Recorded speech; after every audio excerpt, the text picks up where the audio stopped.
recibir hoy a su Espíritu es con el propósito de que seas cimentado en la palabra de autoridad, que seas cimentado en la revelación. El que tiene bolígrafo, el que tiene papel, corra ligeramente. El Señor le dijo a Habacuc: corre por la tabla, corra usted por la tabla, por la ley del Espíritu de vida. Porque el Señor nos libró de la ley de las obras y nos trasladó a la ley de la fe. Esto es importante. Dios nos trasladó, dice la palabra del Señor, de la ley de las obras a la ley de la fe. Porque la ley del Espíritu de vida nos ha librado de la ley del pecado y de la muerte. La ley del Espíritu de vida entonces es expuesta ahora a su Espíritu para que usted tome vida. Jesús dice: mis palabras son espíritu y son vida. No se vayan a embriagar con vino, dice la voz apostólica, en lo cual hay disolución. Antes, sean llenos del Espíritu. Ser llenos del Espíritu es recibir la palabra Espíritu a nuestro espíritu para que ella genere vida. Primera de Corintios, capítulo 3.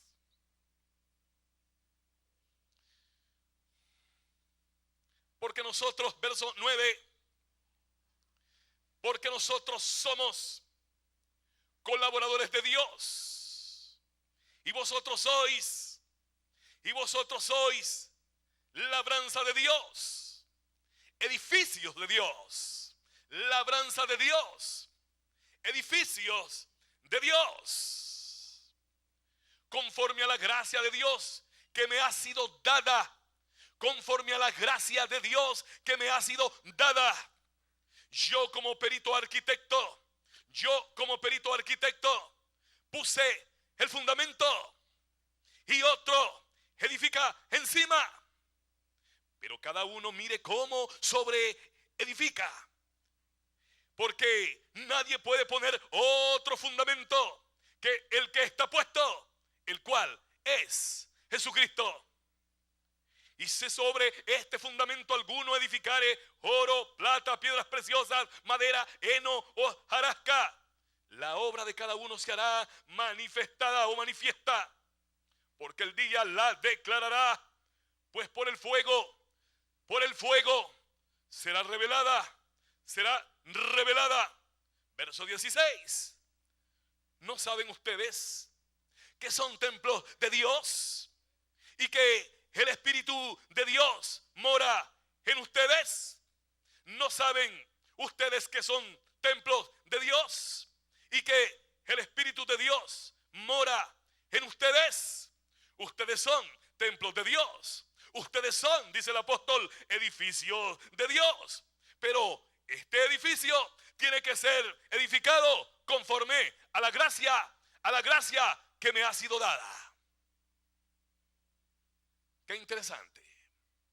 Conforme a la gracia que me ha sido dada, conforme a ese favor divino que Dios ha puesto en mi vida, conforme a esa medida. Efesios capítulo 4 verso 7 dice: a cada uno le es dada la gracia conforme a la medida del don de Cristo. A cada uno le es dada la gracia conforme a la medida de Cristo.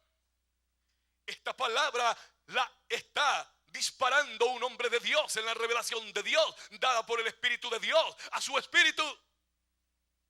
Este hombre tiene una capacitación, tiene una unción, porque recuerde que la unción es la que da el conocimiento. Primera de Juan 2:20, Primera de Juan 2:27 también asevera diciendo que es esta unción que permanece la que nos instruye.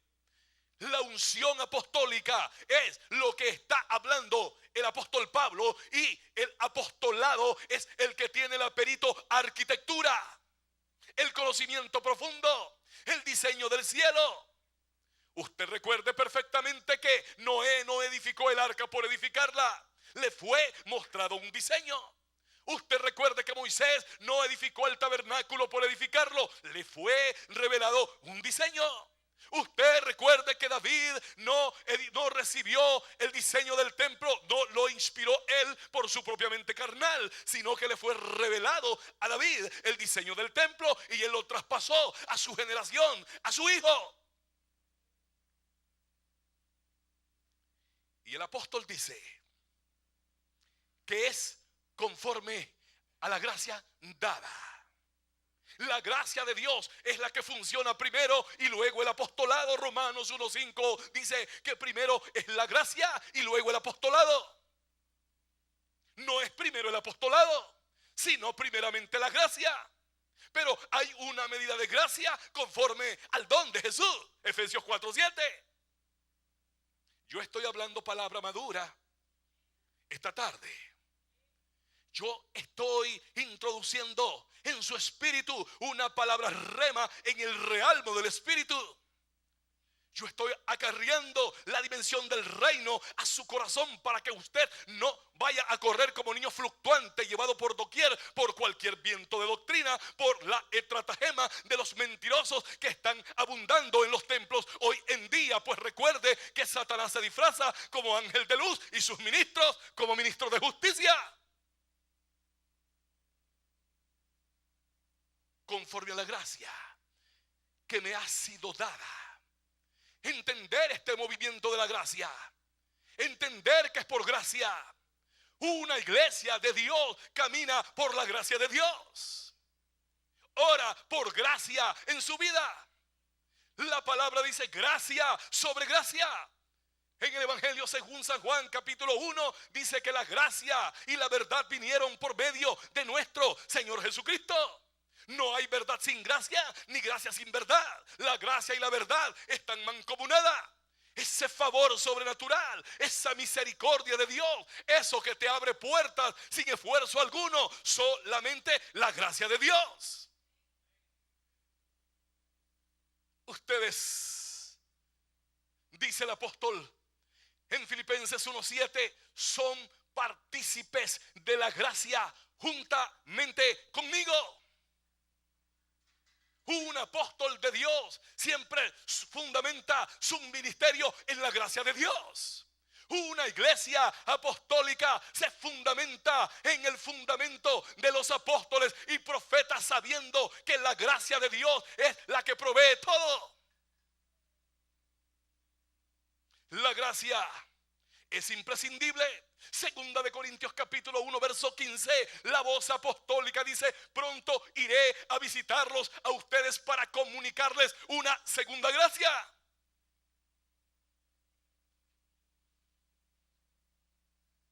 En esta dimensión, usted entiende por qué Jesús entró a la tierra. Usted entiende por qué Hebreos 3 dice que Jesús, antes de ser sumo sacerdote, es apóstol y sumo sacerdote. En esta dimensión usted entiende cómo es que se establece este asunto. Es por ello que nadie puede engañarle a usted. Jesús vino del cielo a la tierra, de la eternidad al tiempo. Se lo he dicho en varias ocasiones mientras me ha tocado ministrar acá, y no dejaré de recordárselo, que Él vino de la eternidad al tiempo, que se le preparó cuerpo, que fue concebido por el Espíritu de Dios en el vientre de una mujer para manifestarse en carne, para venir en semejanza de carne de pecado. Romanos 8:3. El objetivo era condenar al pecado en la carne. Pero allí no terminaba el negocio. Él tenía que llevar su carne, porque la palabra venía encarnada. La palabra se encarnó. En el principio eterno, en el principio eterno de Juan 1:1 dice que en el principio era el verbo con Dios. Y el verbo era Dios. Era con Dios y era Dios. Y el verbo se hizo carne. Entonces la palabra eterna se encarnó en un cuerpo. Romanos 10:5, más me preparaste. Hebreos 10:5 dice: más me preparaste cuerpo. El verbo se encarna. El verbo tiene destinado un cuerpo. Qué interesante que es esto. Pero este cuerpo tiene que ir al madero, tiene que ir a la cruz. Por eso es que 1 Corintios 1:18 dice: la palabra de la cruz es locura a los que se pierden, pero a los que se salvan, esto es a nosotros. Es poder de Dios. Es poder de Dios. Es poder de Dios. Es poder de Dios. Es poder de Dios. La palabra de la cruz a los que se pierden es locura, pero a nosotros es poder. Es poder. Es poder de Dios. La palabra encarnada. La palabra va a la cruz. La palabra va a la cruz. La palabra está encarnada. Ella va a la cruz. La carne es rota. Se rasgó el velo de arriba hacia abajo. La carne es traspasada. Horadaron, dice el Salmo 22, mis manos y mis pies. Y verán a mí, dice Zacarías 12:10, al que horadaron. Zacarías dice: yo enviaré espíritu de gracia y de oración. La gracia venía con Jesús, pero la gracia tenía que expandirse. La verdad venía dentro de él en su manera, en su forma de carne, pero tenía que expandirse. Pero no podía expandirse si primeramente no era rota su carne, si el velo no era roto, si no era partido, si no era atravesado el costado. Dios no podía hacer posible que la iglesia en el mundo espiritual surgiera. Así como en un profundo sueño entró Adán en el Génesis, y así como Dios sacó de su costilla, de su interior a la mujer, así Cristo fue llevado al madero para sacar de su costado a la iglesia que él compró con sangre. Adán no la compró, pero Cristo sí compró a su mujer. Y Jesús muere. Es la ofrenda más alta. Jesús es el sacrificio. Jesús es la ofrenda. Jesús derrama su sangre en la estaca. Vierte su sangre sobre la estaca. Y hay posibilidad de justicia, pues la palabra santa explica en Romanos capítulo 5, verso 9, pues mucho más, estando ya justificados en su sangre, seremos salvos del día de la ira. La justicia viene por la sangre, porque al romperse la carne, la palabra que se había encarnado, entonces se rompe la carne y la palabra fluye. Y la palabra se expande y puede llegar a los confines de la tierra. Y me seréis testigos en Jerusalén, en Samaria, en Judea y hasta lo último de la tierra. Y resulta que no por coincidencia nosotros somos lo último de la tierra. Y de lo último de la tierra está saliendo la restauración al principio de la tierra. Porque por la gracia de Dios así le ha placido. A los suyos vino, los suyos no le recibieron. Mas a los que le recibieron, a los que creen en su nombre, le dio el poder de ser llamados o hechos hijos. Usted es hijo y está en la mesa del rey ahora, comiendo del pan del rey en el reino del Señor. Eso es interesante. Pero veamos cuál es el plan entonces. No basta con la muerte. No basta con la carne rasgada. Hay un decreto que tiene que cumplirse. Hay un decreto que tiene que cumplirse. Salmo 2:8 habla de un decreto. Habla de un decreto establecido en la ley del espíritu de vida. La ley del espíritu de vida me ha librado de la ley del pecado y de la muerte. Pero la ley del espíritu de vida es en Cristo Jesús, Señor nuestro. Se introduce la ley del espíritu de vida del cielo a la tierra.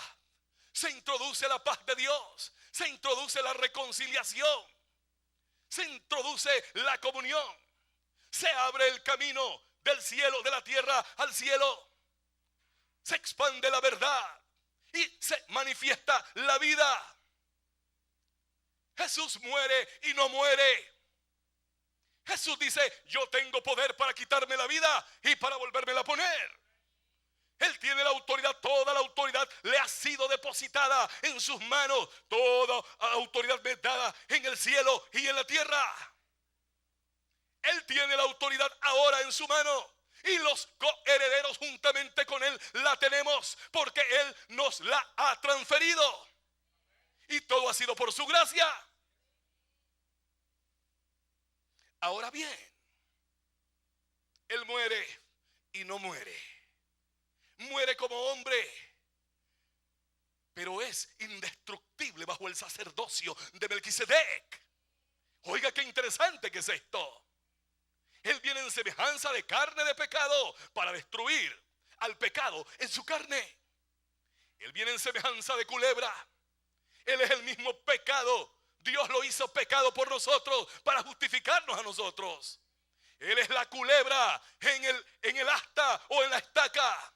Así como Moisés levantó la serpiente en el desierto, así es necesario que el Hijo del Hombre sea levantado en el asta, en ese altar de la estaca.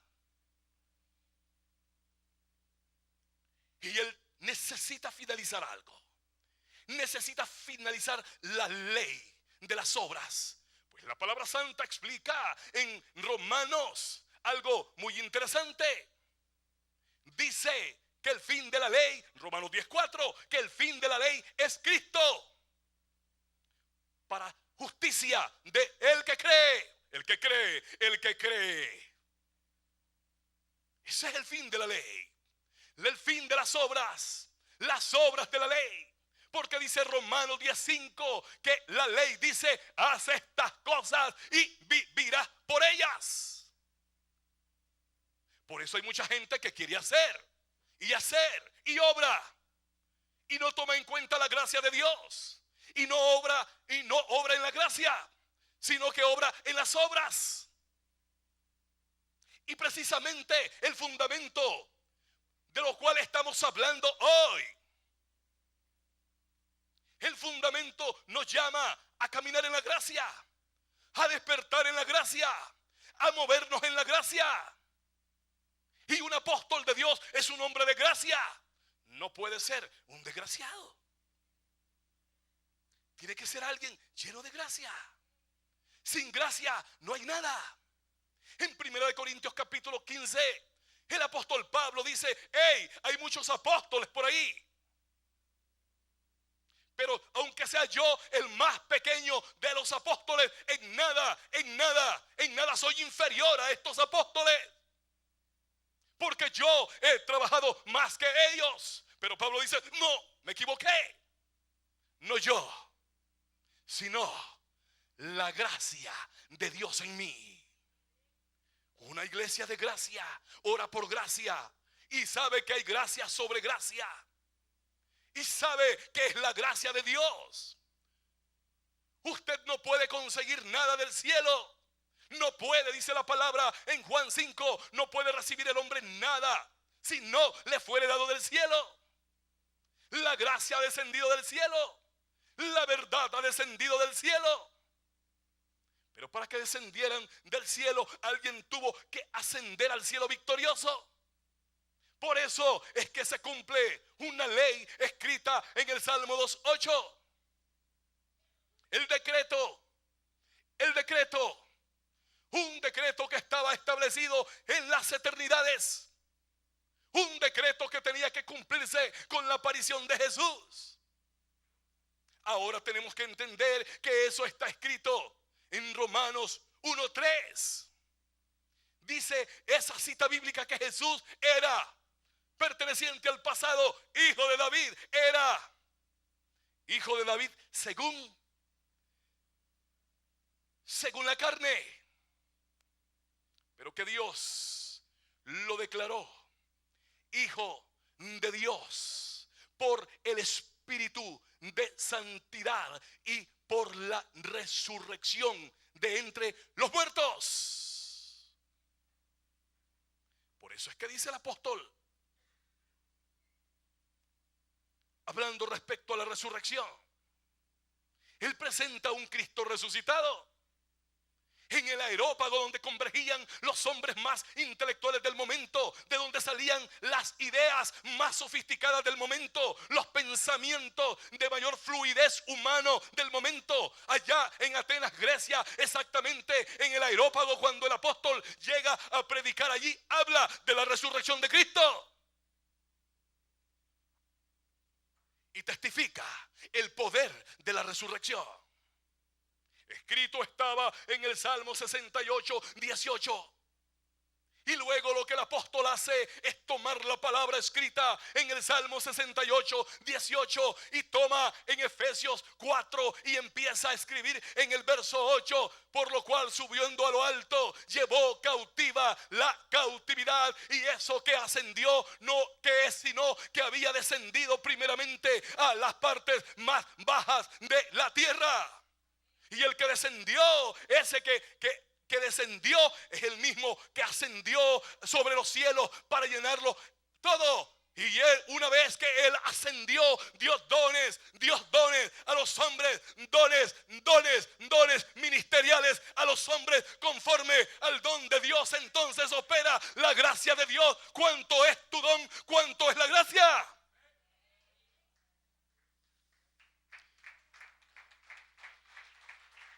Bendito sea el nombre de Jesús. Asciende a lo alto y da dones a los hombres. Jesús da a los hombres. El Espíritu de Dios da los dones espirituales. Jesús da los dones ministeriales. Dios da a los hombres en su manifestación total. Primera de Corintios 12, 28. La palabra dice que Dios puso en la iglesia primeramente apóstoles, lo segundo profetas, lo tercero maestros, luego los que hacen milagros de cuarto. La iglesia debe de tener una radical posición de fe en la convicción del Hijo de Dios con relación a lo que ahora estamos hablando por el Espíritu, que está suministrando al Espíritu suyo un despertar mayor de gloria para estos tiempos finales, cuando estamos a punto de encontrarnos con el Rey en este momento decisivo de la iglesia gloriosa de nuestro Señor Jesucristo. Una iglesia no medrosa, una iglesia no vacilante, una iglesia no mediocre, una iglesia no del montón, sino una iglesia gloriosa, porque esa es la verdadera iglesia de Jesucristo. Y la iglesia gloriosa es la que entiende la gloria de la revelación de Dios en el cuerpo de Jesús. Bendito sea Jesús. Entender esto nos lleva a abrir los ojos del entendimiento en las esferas espirituales. Nos nutre. No deseamos ser niños fluctuantes. No deseamos las emociones. No deseamos el sensualismo de Judas 19.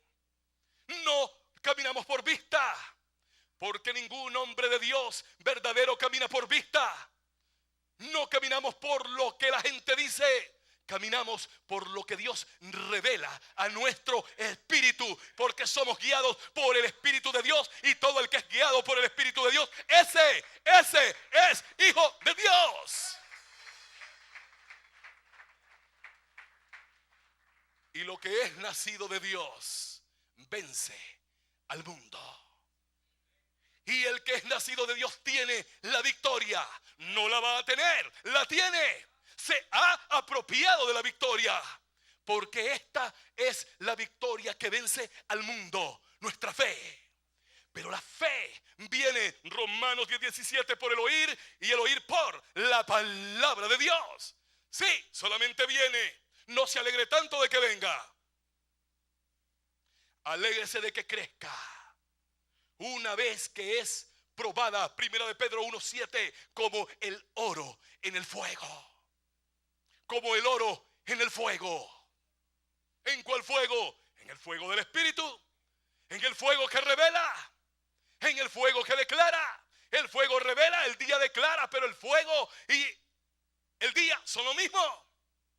El día está lleno de fuego. ¿Está viendo? Yo a la verdad bautizo en agua. Sí, dijo Juan, yo bautizo en agua. Pero detrás de mí viene uno que es primero que yo. Es mucho más viejo que yo. Este viene de las eternidades. Sí, este lo va a bautizar a ustedes. Yo lo estoy haciendo en los rudimentos, pero este lo va a bautizar a ustedes en el Espíritu Santo y fuego. ¡Oh, gloria a Dios! El fuego que revela todas las cosas. El día que declara es Cristo. El día declara. ¿Qué es lo que declara el día? La verdad. Jesús dice, yo soy la verdad. El día declara. Pero no puede haber declaración si el fuego no revela. En otras palabras, una iglesia que no tiene la revelación es que carece del fuego. Entonces, ¿qué va a declarar si no tiene algo de revelación? Qué interesante lo que usted está comiendo hoy. Y quiero decirle que no solamente usted está comiendo. Yo me siento que los dientes se me están gastando adentro de comer lo que estoy declarando en este momento, porque el Espíritu